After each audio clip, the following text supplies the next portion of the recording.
Hi hello ನಮಸ್ಕಾರ. ನಾನಿವತ್ತು Provital health homeopathy and aesthetic ಕ್ಲಿನಿಕಲ್ಲಿದ್ದೀನಿ. ಸೊ ನನ್ನ ಜೊತೆಗೆ ಡಾಕ್ಟರ್ ಶಿಲ್ಪಾ ಅವರಿದ್ದಾರೆ. ಅವ್ರಿಗೆ ಒಂದಷ್ಟು ಪ್ರಶ್ನೆಗಳೇನಪ್ಪ ಇವತ್ತು ಅಂತಂದರೆ, ತುಂಬ ಜನಕ್ಕೆ ಈ ಕಾಫ್ ಸಮಸ್ಯೆ ಇದೆ. ಆ ಕಾಫಲ್ಲಿ ಕೂಡ ಬೇರೆ ಬೇರೆ ಥರ ಡ್ರೈ ಕಾಫು ಅಥವಾ ಏನೋ ಇದೆ. ನಾನಂತೂ ಡಾಕ್ಟರ್ ಕಾಂಟ್ಯಾಕ್ಟ್ ಮಾಡಿದಾಗ ಅವ್ರು ಹೇಳಿದ ಲಿಸ್ಟ್ ನೋಡಿ ಆಶ್ಚರ್ಯ ಆಯಿತು. ಇಷ್ಟೆಲ್ಲ ಕಾಫ್ಸ್ ಬರುತ್ತಾ ಅಂತ ನನಗೆ ದೊಡ್ಡ ಕ್ವೆಶನ್ಸ್ ಇದೆ. ಸೊ ಯಾಕೆ ಇಷ್ಟು ಡಿಫ್ರೆಂಟ್ ಟೈಪ್ಸ್ ಕಾಫ್ ಬರುತ್ತೆ, ಅದಕ್ಕೆ ಯಾವ ರೀತಿ ಆದಂತಹ ಸೊಲ್ಯೂಷನ್ ಅಂದರೆ ಪರಿಹಾರ ಏನು, ಡಾಕ್ಟರ್ ಏನು ಕೊಡ್ತಾರೆ, ಅದೆಲ್ಲನೂ ಕೂಡ ಮಾತಾಡ್ತಾ ಹೋಗೋಣ. So hi doctor. ನಮಸ್ತೆ. ಫಸ್ಟ್ ನಾವು ಇದನ್ನು ಸ್ಟಾರ್ಟ್ ಮಾಡೋಕ್ಕೂ ಮುಂಚೆ ಕಾಫ್ ಬಗ್ಗೆ ಮಾತಾಡಿದ್ವಿ. ನಿಜವಾಗ್ಲೂ ನೀವು ಅಷ್ಟು ಲಿಸ್ಟ್ ಕೊಟ್ಟಿದ್ರು ನೋಡಿ, ಇಷ್ಟೆಲ್ಲ ಕಾಫ್ಸ್ ಇರುತ್ತಾ ಅಂತ ನನಗೇ ಮೈಂಡ್ ಟ್ರಿಗರ್ ಆಗೋಯಿತು. ಸೊ ಕಾಫ್ ಬಗ್ಗೆ ಹೇಳಿ, ಜೊತೆಗೆ ಯಾವ್ಯಾವ ರೀತಿ ಕಾಫ್ಸ್ ಬರುತ್ತೆ ಅಂತ ತಿಳಿಸ್ಕೊಡಿ. ನೋಡಿ, ಈ ಸೀಸನಲ್ಲಿ ಎಸ್ಪೆಷಲಿ ಅಂದರೆ ಮಳೆಗಾಲದಲ್ಲಿ ಏನಾಗುತ್ತೆ, ಕೆಮ್ಮು ಶುರು ಆಗುತ್ತೆ. ಕೆಲವರಲ್ಲಿ ಏನಾಗುತ್ತೆ ಡ್ರೈ ಕಾಫ್ ಅಂತ ಹೇಳ್ತೀವಿ. ಡ್ರೈ ಕಾಫ್ ಅಂದರೆ ನಿಮಗೆ ಬಾಯಿ ಒಣಗ್ದಂಗೆ ಆಗುತ್ತೆ ಮತ್ತು ಕಫ ಉತ್ಪತ್ತಿ ಆಗೋದಿಲ್ಲ ಈ ಕಾಫಲ್ಲಿ. ಸೊ ಇದು ಯೂಶಲಿ ಯಾರಿಗೆ ಬರುತ್ತೆ ಅಂದರೆ ಡಸ್ಟ್ ಅಲರ್ಜಿ ಇದ್ದಂಥವರಲ್ಲಿ ಕಾಣಿಸ್ಕೊಳ್ಳುತ್ತೆ. ಜೊತೆಗೆ ಏನಾಗುತ್ತೆ, ತುಂಬ ಕಾಲ ಅವರಿಗೆ ಅಲರ್ಜಿಕ್ ರಿಯಾಕ್ಷನ್ಸ್ ಆಗಿ ಏನಾಗುತ್ತೆ ಅವರಿಗೆ, ಇದನ್ನು ನಾವು ನಾನ್ ಪ್ರೊಡಕ್ಟಿವ್ ಕಾಫ್ ಅಂತ ಕರಿತೀವಿ. ಅಂದರೆ ಇಲ್ಲಿ ನಿಮಗೆ ಕಫ ಉತ್ಪತ್ತಿ ಆಗೋದಿಲ್ಲ ಅಂತ. ಸೊ ಈ ಥರ ಇರುವಂತಹ ಡ್ರೈ ಕಾಫಲ್ಲಿ ಏನಾಗುತ್ತೆ, ನಿಮಗೆ ಬಾಯಾರಿಕೆ ಜಾಸ್ತಿ ಇರುತ್ತೆ, ಅಂದರೆ ಬಾಯಿ ಒಣಗುವಂಥದ್ದು ಈ ಥರದ್ದೆಲ್ಲ ಜಾಸ್ತಿ ಇರುತ್ತೆ. ಸೊ ಪದೇ ಪದೇ ನೀರು ಕುಡಿಬೇಕು ಅಂತ ಅನಿಸುತ್ತೆ. ಎಷ್ಟೇ ನೀರು ಕುಡಿದ್ರೂ ನಿಮಗೆ ಕ್ವೆಂಚ್ ಆಗಲ್ಲ, ಅಂದರೆ ಕುಡ್ದಿದ್ದೀವಿ ಅಂತ ಅನಿಸೋದಿಲ್ಲ ನೀರು. ಸೊ ಇದನ್ನು ಡ್ರೈ ಕಾಫ್ ಅಂತ ಕರಿತೀವಿ. ಆ್ಯಂಡ್ ಕೆಲವುದ್ರಲ್ಲಿ ಏನಾಗುತ್ತೆ, ನಿಮಗೆ ಕೆಲವು ಕಾಂಪ್ಲಿಕೇಟೆಡ್ ಕೇಸಸಲ್ಲಿ ಬ್ರಾಂಕೈಟಿಸ್ ಇರ್ಬೋದು, ಅಥವಾ ನಿಮಗೆ ಆಸ್ತಮಾ ಇರುವಂತಹ ಅಂದರೆ ತುಂಬ ವರ್ಷದಿಂದ ಆಸ್ತಮಾ ಇರುತ್ತೆ, ಅಂಥವರಲ್ಲೂ ಕೂಡ ನೀವು ಥರ ಡ್ರೈ ಕಾಫ್ನ ನೋಡ್ತೀರಾ. ಬಟ್ ಬೇಸಿಕಲಿ ಇದು ಅಲರ್ಜಿಕ್ ಕಾಫ್ ಉತ್ಪತ್ತಿ ಆದಾಗ ನಿಮಗೆ ಕಾಣಿಸ್ಕೊಡುತ್ತೆ. ಇನ್ನು ಪ್ರೊಡಕ್ಟಿವ್ ಕಾಫ್ ಅಂತ ಕರಿತೀವಿ. ಪ್ರೊಡಕ್ಟಿವ್ ಕಾಫ್ ಅಂತಂದರೆ ನಿಮಗೆ ಕಫ ಉತ್ಪತ್ತಿ ಆಗ್ತಿರುತ್ತೆ.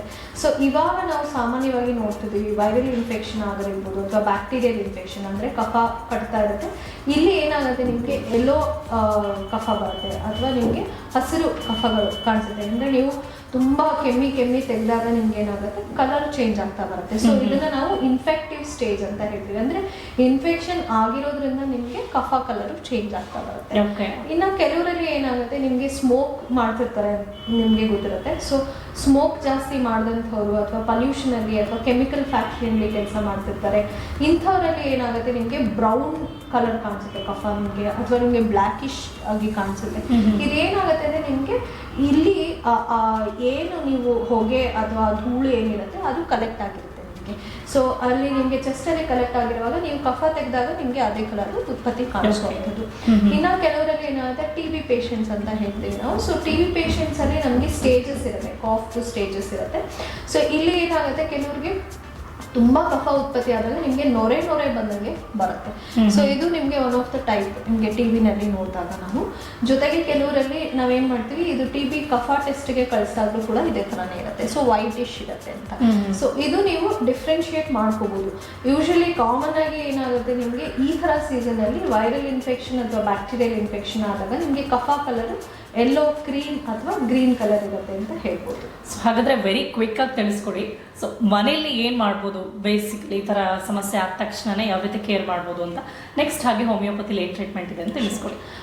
ಸೊ ಇಲ್ಲಿ ಏನಾಗುತ್ತೆ, ನಿಮಗೆ ಮನೆಯಲ್ಲಿ ಈ ಥರ ಇರುವಂತಹ ಕಫ ಅಥವಾ ಈ ಥರ ಕೆಮ್ಮು ಜಾಸ್ತಿ ಆಗ್ತಿದೆ ಅಂತ ಹೇಳಿದ್ರೆ, ಒಂದು ನೀವು ಸಾಲ್ಟ್ ವಾಟರ್ ಗಾರ್ಗಲ್ ಮಾಡಿ ಅಂತ ಹೇಳ್ತೀವಿ. ಇದು ಬೇಸಿಕ್ ಎಲ್ಲರಿಗೂ ಹೇಳ್ತೀವಿ.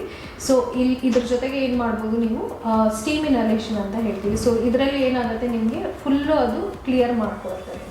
ಜೊತೆಗೆ ನೀವು ಆಹಾರ ಪದ್ಧತಿನಲ್ಲಿ ಸ್ವಲ್ಪ ಚೇಂಜ್ ಮಾಡ್ಕೋಬೇಕಾಗುತ್ತೆ. ಆದಷ್ಟು ವಿಟಮಿನ್ C ರಿಚ್ ಇರುವಂತಹ ಪದಾರ್ಥಗಳು ತೊಗೋಬೇಕು. ಮತ್ತು ಫ್ರಿಜ್ಜಿಂದ ಡೈರೆಕ್ಟಾಗಿ ಯಾವುದೇ ಪದಾರ್ಥಗಳನ್ನ ತೊಗೋಬಾರ್ದು.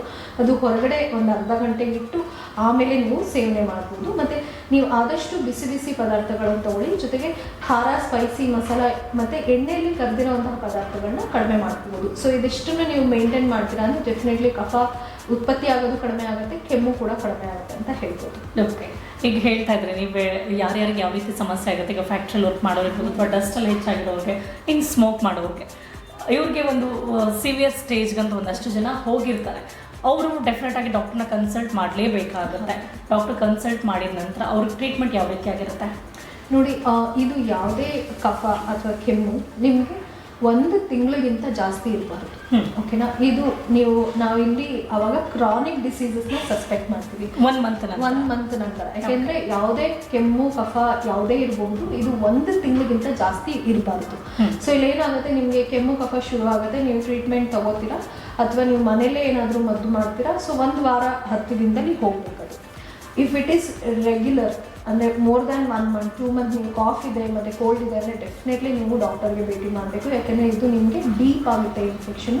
ಜೊತೆಗೆ ನಾವು TB ಟ್ಯೂಬರ್ಕ್ಯುಲರ್ ಡಿಸೀಸ್ ಅಂತ ಹೇಳ್ತೀವಿ, ಇದನ್ನು ನಾವು ಸಸ್ಪೆಕ್ಟ್ ಮಾಡ್ತೀವಿ ಯೂಶಲಿ. ಸೊ ಇದು ಬ್ಯಾಕ್ಟೀರಿಯಲ್ ಇನ್ಫೆಕ್ಷನ್. ಸೊ ಇದೇನಾಗುತ್ತೆ ಅಂದರೆ ಇದು ಜಾಸ್ತಿ ಇರಬಾರ್ದು. ಮತ್ತು ಕರೋನಾನಲ್ಲೂ ನೀವು ನೋಡಿದ್ವಿ, first stage, second stage, third stage ಈ ಥರ ಇದ್ದಾಗ ನಾವು ನೋಡ್ತಾ ಇದ್ವಿ. ಫಸ್ಟು ನಿಮಗೆ ಅಪ್ಪರ್ ರೆಸ್ಪಿರೇಟರಿ ಟ್ರ್ಯಾಕ್ಟ್ ಅಂತ ಹೇಳ್ತೀವಿ, ಮೂಗು ಮತ್ತು ಗಂಟಲು, ಮತ್ತು ಲೋವರ್ ರೆಸ್ಪಿರೇಟರಿ ಟ್ರ್ಯಾಕ್ಟ್ ಅಂದರೆ ನಿಮಗೆ ಲ್ಯಾರಿಂಜಸ್ ಈ ಥರ ನಿಮಗೆ ಡೀಪರ್ ಇನ್ಫೆಕ್ಷನ್ಸ್ ಆಗ್ತಾ ಹೋಗುತ್ತೆ.